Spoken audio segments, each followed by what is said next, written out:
আপনারা যদি সত্যিকারের বিমানে উঠতে চান এবং সত্যিকারের বিমান চালাতে চান তাহলে ভিডিওটি আপনাদের জন্য। হ্যালো এভরিওয়ান, আসসালামু আলাইকুম। সবাই কেমন আছেন? আশা করছি সবাই অনেক অনেক ভালো আছেন। তো আজকে অনেক সুন্দর একটি জায়গা আপনাদের সাথে শেয়ার করব। তো দুপুরবেলা এত রোদ ছিল যে বাসা থেকে বের হওয়া যায় না। নিচে নেমে রিক্সা খুঁজতে খুঁজতে অটো রিক্সার ভিড়ে মনে হয় পায়ের রিক্সা বিলুপ্তই হয়ে গিয়েছে। এর মাঝে খুব খারাপ একটা ঘটনা ঘটেছে।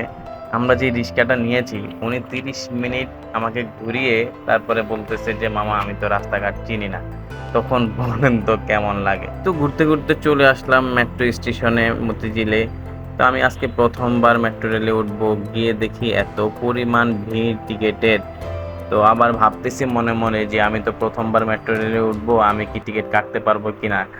তো আবার ভাবতেছি যে মানুষ আবার এটা দেখে হাসাহাসি করে কিনা কে জানে। যাই হোক, অবশেষে টিকিট হাতে পেয়ে গেলাম। টিকিট হাতে পেয়ে তো আমি মহা খুশি। টিকিট নিয়ে আসার পর আমার মেয়ে বলতেছে দেখি দেখি কি আনছো তুমি, ও দেখবে কি আনছি টিকিট নাকি। তো যাই হোক, টিকিট পেয়ে ও খুশি। তো মতিঝিল থেকে আগারগাঁওয়ের ভাড়া পড়েছে পার পার্সন 50 টাকা করে। তো টিকিট নিয়ে আমরা লিফটে উঠতেছিলাম। আমার মেয়েটা তো সিঁড়ি লিফট দেখে প্রচুর পরিমাণ কান্না করতেছে, ভয় পাচ্ছে। তো উঠে গেলাম আমরা স্বপ্নের মেট্রো রেলে। অনেক দিনের অনুভূতি ছিল যে মেট্রো রেলে উঠবো।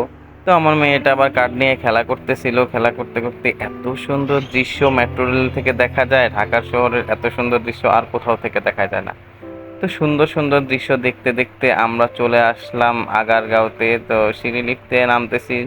সিস্টেমটা খুবই ভালো করেছে, একসাথে অনেক মানুষ যাতায়াত করা যায়। কিন্তু সবচেয়ে বাজে সিস্টেমটা হলো যায় টিকেটের সিস্টেম। টিকিটটা যদি আরো ভালো করতে পারতো তাহলে ভালো হতো। চলে আসলাম সেই কাঙ্ক্ষিত বাংলাদেশ বিমান বাহিনী জাদুঘরে। তো ঢুকেই হাতের বাম পাশে দেখলাম যে অনেকগুলো হরিণ। তো হরিণগুলো আসলে অরিজিনাল না, হরিণগুলো সাজানো। তো ওটা একটা পিচ্চি দেখতেছে। তো দূর থেকে দেখা যাচ্ছে অনেক বড় বিমান। আমি বললাম যে এত বড় বিমান এখানে কি করে। তো আসলে এটা খেলনা বিমান না, এটা সত্যিকারই বিমান। বাংলাদেশ বিমান বাহিনী চিন্তা করলো যে সাধারণ জনগণ যারা কখনো প্লেনে উঠে নেয় তারা তো কখনো প্লেন দেখে নাই। আর সাধারণত যুদ্ধের যে বিমানগুলো আছে সেগুলো আমরা দেখতে পারি না। তো সেগুলোই অনেক আগের পুরনোগুলো এখানে মিউজিয়ামে রেখেছে যাতে সাধারণ মানুষ দেখতে পারে।